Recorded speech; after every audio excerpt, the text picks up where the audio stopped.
5 years after my husband died, his younger brother called me on a Sunday morning while I was drinking coffee on my back porch and said, "Eleanor, there's something you need to hear. A recording Frank made before he passed. Come to my attorney's office tomorrow. Come alone. And please don't mention this to Claire." When I heard what was actually on that recording, everything I thought I knew about the past 5 years turned upside down. Good morning, dear listeners. I'm Lily, and I'm so glad you're here with me today. Please like this video and stay until the very end. This is a story I've needed to tell for a long time. And drop a comment letting me know where in the world you're listening from. It means more than you know. For 31 years, I thought I understood exactly what my life was. Frank and I built it together, starting with almost nothing. A small house on the east edge of Bloomington, Indiana, 2 used cars, and more love than good sense. Frank worked as a civil engineer for the county. I was a registered nurse at the hospital for 28 years. We raised our daughter Claire, put her through Indiana University, danced at her wedding, held her babies. We were the kind of couple people described as steady. Not glamorous, not dramatic, just steady, the way good things are. Frank's family was different. His younger brother Gerald had always lived in Frank's shadow, though he'd never admit it. Frank was the responsible one, the one who stayed close to home and cared for their aging parents. Gerald moved to Columbus after college, married a woman named Diane, who wore designer everything and considered Indiana beneath her. They came home at Christmas and Thanksgiving, spent the whole visit making comments about property values and Frank's modest lifestyle while eating his food and drinking his wine. Frank tolerated it with a patience I privately found saintly. "They're just unhappy," he'd tell me after they left. "Don't take it personally." When Frank's parents died, they left the family farm, 42 acres outside of Ellettsville, jointly to Frank and Gerald. Frank bought Gerald out of his half over several years. By the time Frank turned 60, he owned the farm outright. He'd also quietly accumulated a life insurance policy through his union, a solid retirement account, and the equity in our home. Nothing extravagant, just the result of 30 years of discipline and sacrifice. Frank was diagnosed with a progressive heart condition at 63. He died at 65. I held his hand when he went. Gerald and Diane did not make it to the hospital in time, though they'd had 12 hours of warning. They made it to the reception afterward, however. Diane commented on the flower arrangements. For 5 years after Frank's death, I lived quietly. Claire and her husband lived 40 minutes away in Martinsville, and they checked on me constantly. I volunteered at the hospital where I'd worked for 28 years, giving back in whatever small ways I could. I took up vegetable gardening. I learned to kayak at 68, which Frank would have found hilarious. I paid my bills. I slept reasonably well. I had a good life. A small life, but good. Gerald and Diane kept their distance after the funeral, which honestly suited me fine. The occasional birthday text. A Christmas card with a photo of their boat, that was the extent of it. I assumed we had an unspoken agreement. I would not remind them that Frank left everything to me, and they would not remind me that they'd always resented it. Then came that Sunday morning phone call. I remember I'd been watching a cardinal at the bird feeder when my phone lit up with Gerald's name. That alone was strange. He almost never called. We communicated through texts, and rarely, "Eleanor," he said. And his voice had an odd texture I couldn't immediately identify. Too careful, too measured. I've been going through some of Frank's old things. I found something at the farm. A USB drive in his workbench. There's a video recording on it. Frank made it before he died. I think you need to see it. Come to my attorney's office tomorrow morning. Downtown Indianapolis, 10 o'clock. And Ellie, please don't bring Claire or tell her about this yet. What's on this recording is sensitive. It concerns the farm And there are some legal complications we need to work through quietly first. My coffee went cold while I stood on the porch trying to process what he'd said. Frank had made a recording, hidden it at the farm, and why on earth would Gerald have an attorney involved in showing it to me? That night I could not sleep. I lay in our bedroom, my bedroom, and tried to remember if Frank had ever mentioned anything about the farm that I didn't know. He'd been meticulous about our finances. The kind of man who kept every document organized in labeled folders in the filing cabinet. His will had been straightforward. Everything to me. Gerald had received a modest sum from their parents' estate years ago, separate from the farm, and Frank had always maintained that Gerald had already received his inheritance from the family. I hadn't thought about any of it in years. The will was probated. The farm was mine. What could possibly be complicated now, 5 years later? The drive to Indianapolis took just over an hour. I dressed in the gray blazer Frank always said made me look capable. I needed to feel capable. Gerald's attorney occupied an office on the 14th floor of a glass building downtown, the kind of address designed to impress. Gerald was already there when the receptionist brought me in, sitting at a long conference table with a man I didn't recognize, 50-ish, in a very expensive suit. Diane was not present, which I noted but didn't comment on. Eleanor, thank you for coming. Gerald stood to hug me, and the hug felt wrong. Too firm. Rehearsed. This is Raymond Hollis, my attorney. He's been helping me sort through some things regarding the farm. I shook Hollis's hand and sat down without being invited to. What's on the recording, Gerald? Hollis produced a laptop and placed it on the table. Mrs. Marsh, before we play this, I want to give you some context. His voice was professionally warm in a way that made the back of my neck prickle. Gerald has been conducting a review of the property transfer records relating to the Ellettsville farm. Some questions have come to light about the original buyout, whether the valuation used at the time accurately reflected the fair market value, and whether the full terms of your husband's parents' estate were honored. Gerald believes he may have been significantly underpaid when he sold his interest in the property. I stared at him. That transaction happened more than 20 years ago. Family property disputes don't always have clear statutes of limitations, particularly when there's evidence of improper valuation at the time of the transaction. Hollis opened his hands in a gesture meant to convey regret. Gerald isn't here to cause conflict. He's here because he believes he deserves to understand what happened.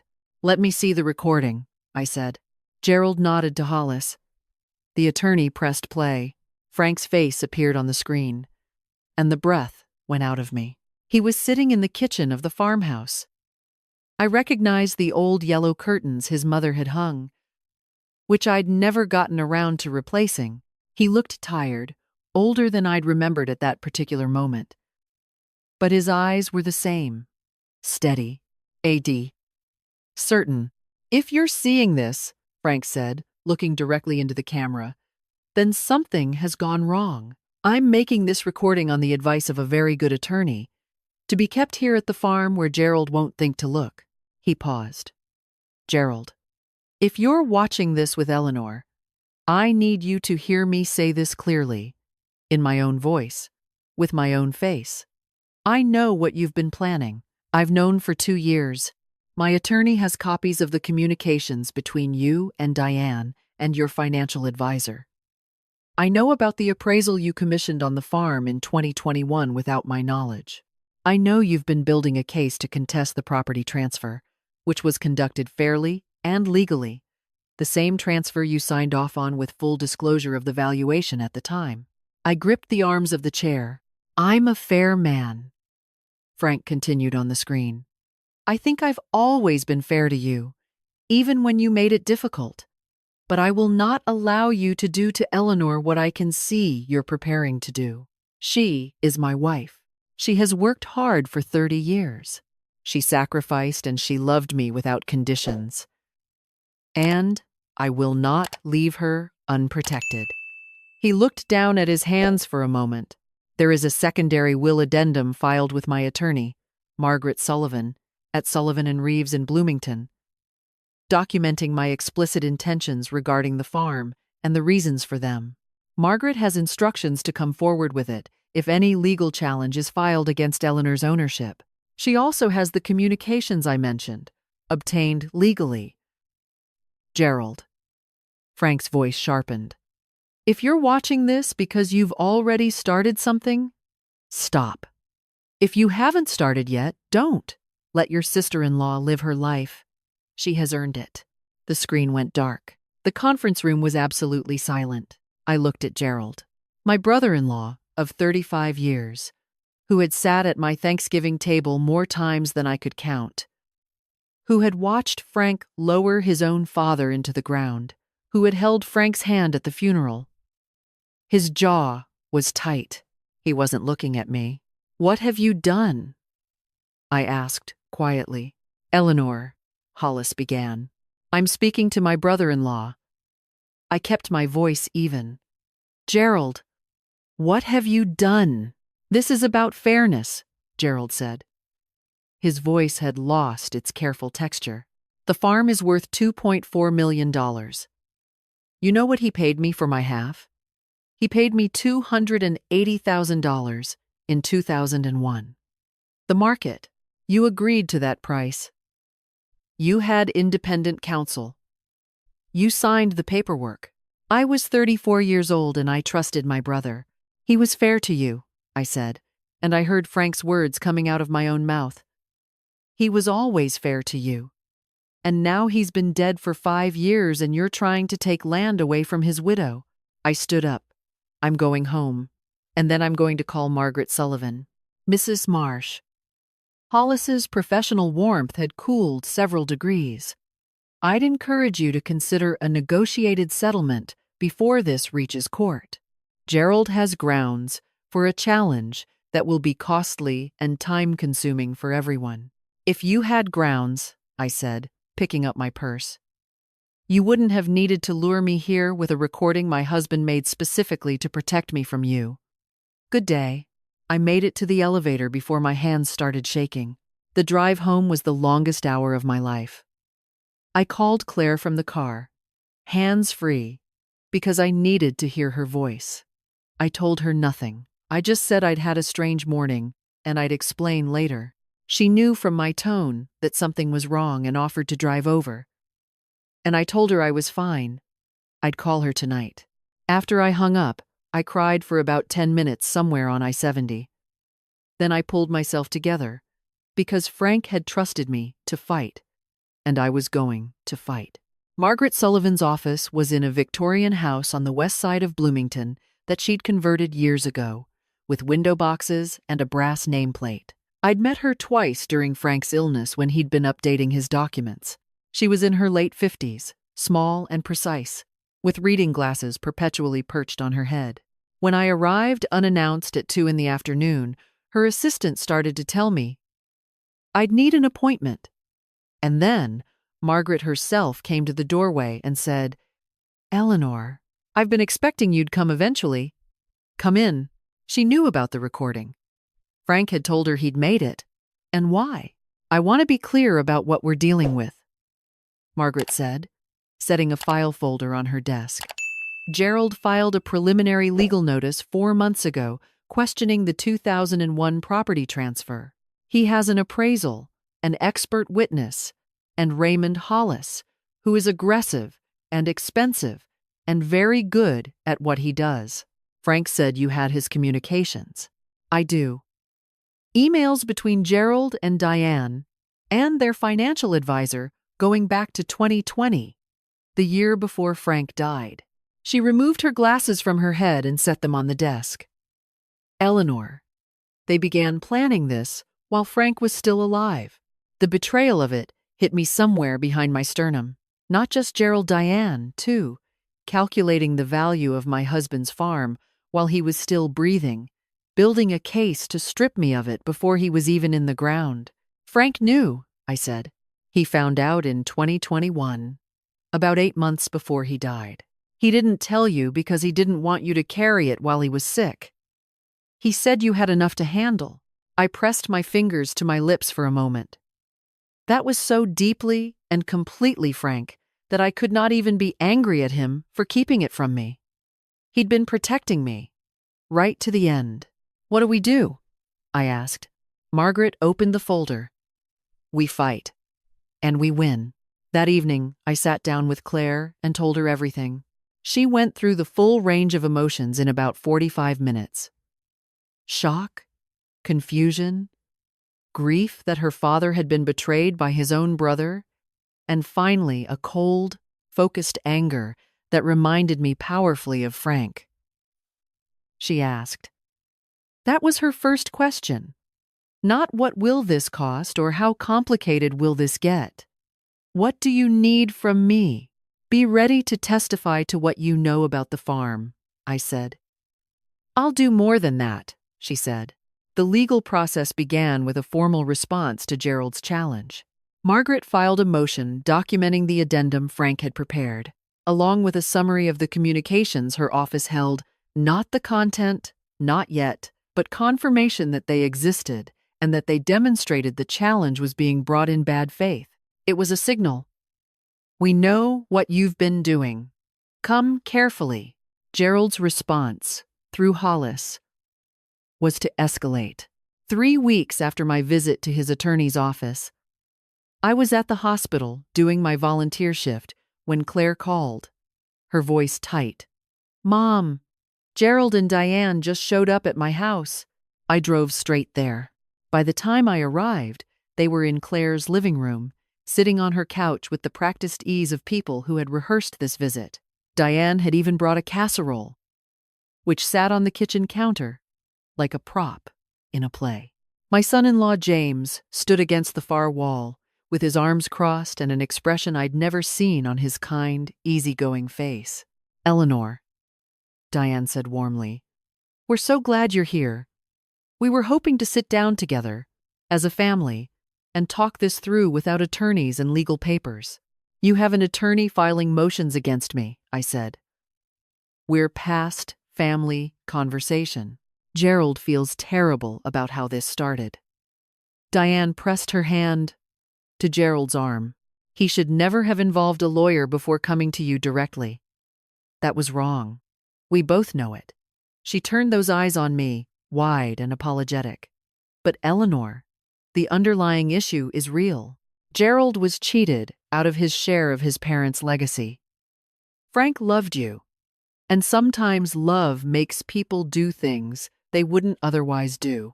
Frank paid your husband fair market value, witnessed and signed by both parties with independent attorneys present. I said, if Gerald felt the price was wrong in 2001, he had remedies available in 2001.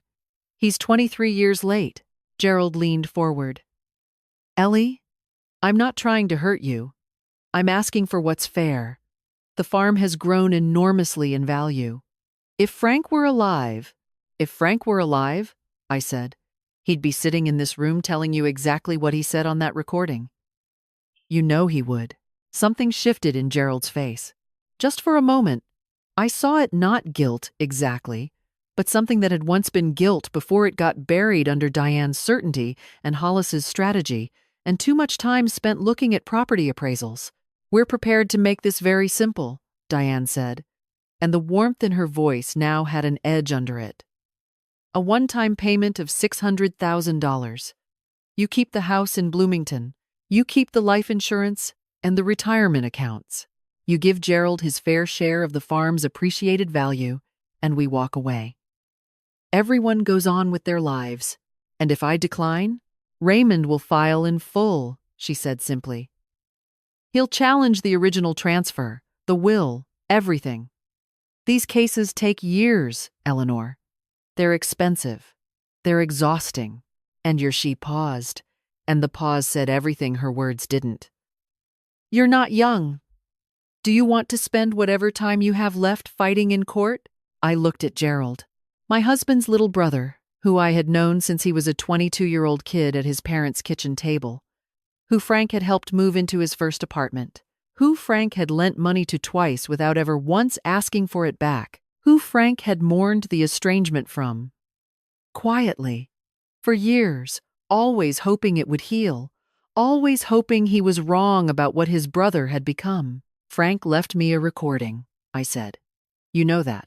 He left me a recording and an attorney and documented evidence of your premeditation. You came here today because you're afraid of what's in that folder. And you should be. I stood up. I'm not taking your offer. I'm not taking any offer.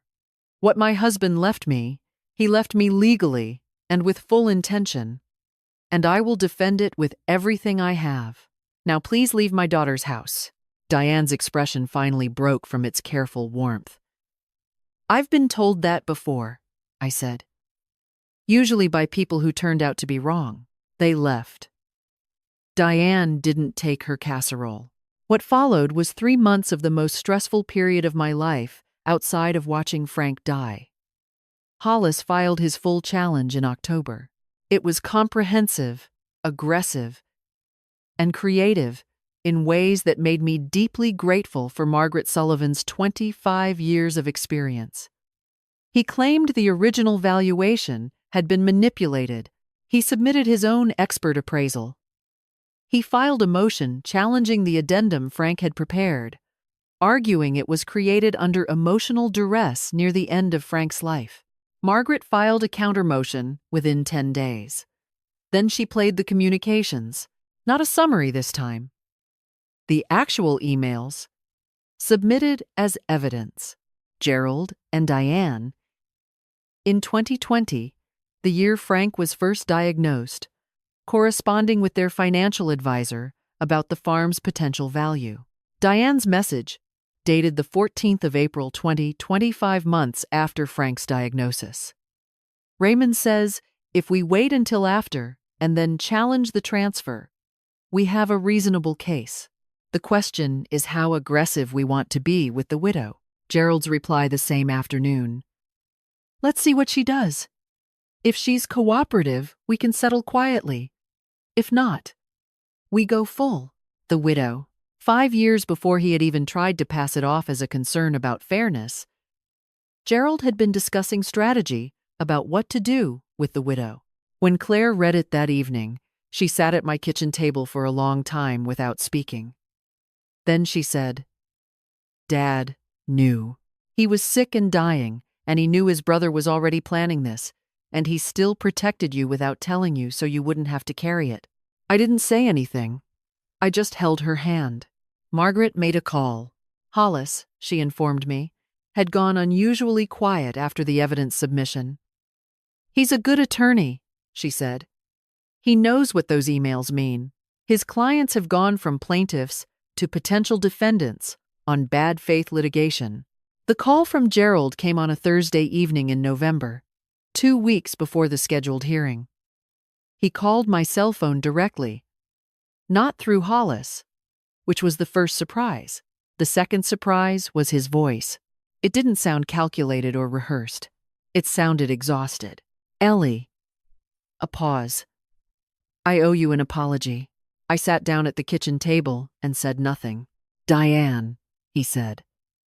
And then he stopped. Started again. I've been listening to Diane for so long that I stopped hearing Frank. You know what I mean? I stopped hearing what he actually said and started hearing what she told me he meant. She had me convinced that Frank had always looked down on me, that he'd cheated me because that's what older brothers do.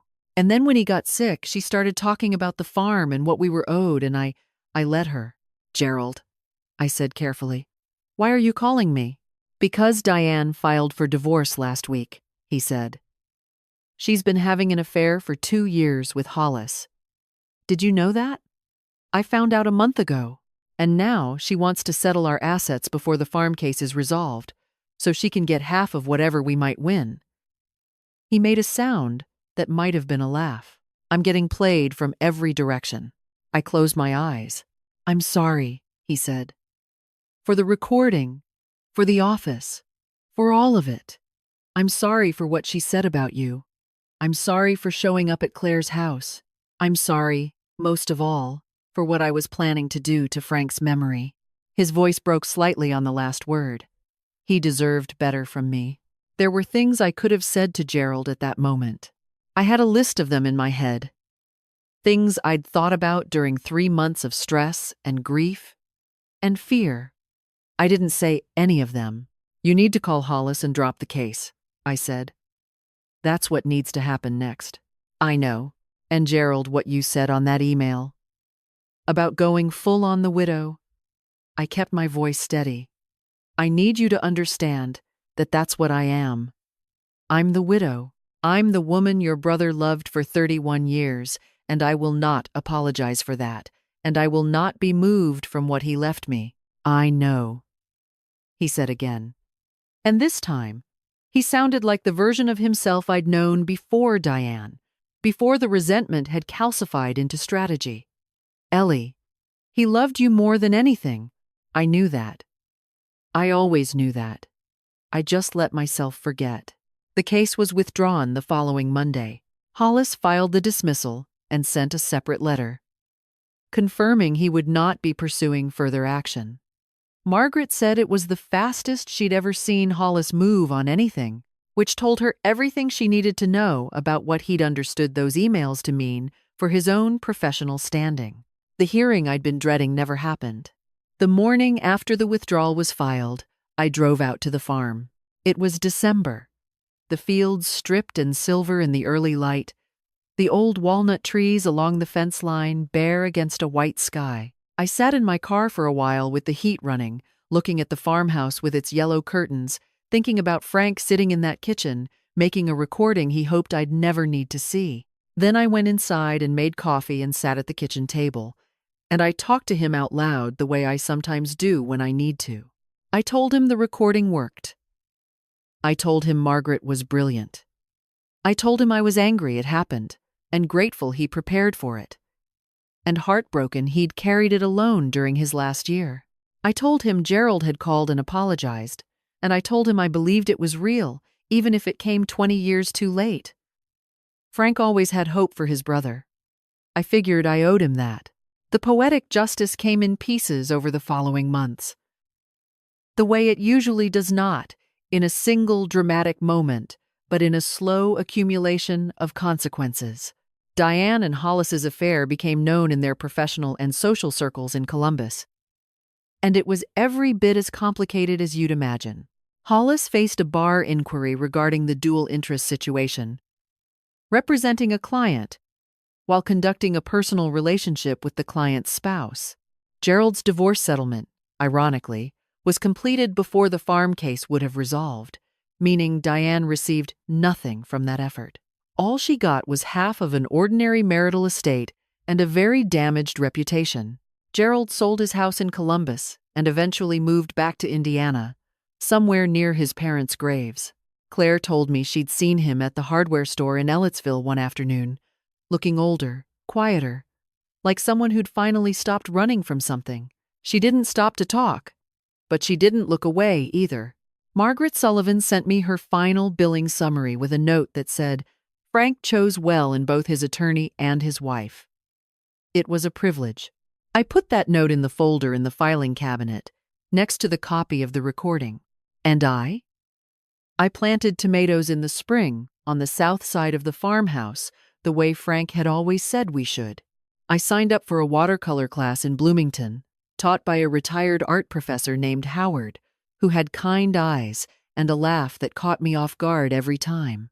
Claire and her kids came out to the farm for the 4th of July, and we spread blankets on the grass and watched the fireworks over the tree line. My grandchildren asleep on me by 9 o'clock, their small, warm weight, the best feeling in the world. On a Tuesday evening in August, Claire and I sat on the farmhouse porch in the blue evening light, and she said, "You know what Dad would say right now? Tell me." He'd say, "I told you you could handle it." I laughed until I cried a little. Then I went inside and cut us both a piece of the blueberry pie I'd made that afternoon, and we ate it on the porch while the fireflies started up in the fields, and the farm was quiet and mine, and I was at peace. Frank was right. I could handle it. Whatever has been built with love and honesty doesn't disappear just because someone wants it badly enough to lie for it. Truth has a way of surviving. Sometimes it survives in a USB drive on a farmhouse workbench. Sometimes it survives in an email trail that tells the whole story, whether you want it to or not. And sometimes it survives simply because the person who was left behind decided not to give up. Stand your ground, dear listeners. What is yours is yours. What would you have done in my place? Would you have fought? Or would you have settled? Tell me in the comments. I'd truly love to know. You have tell, and thank you, as always, for listening. You're not alone in whatever you're carrying. I'll be back soon with another story. Until then, take good care of yourselves.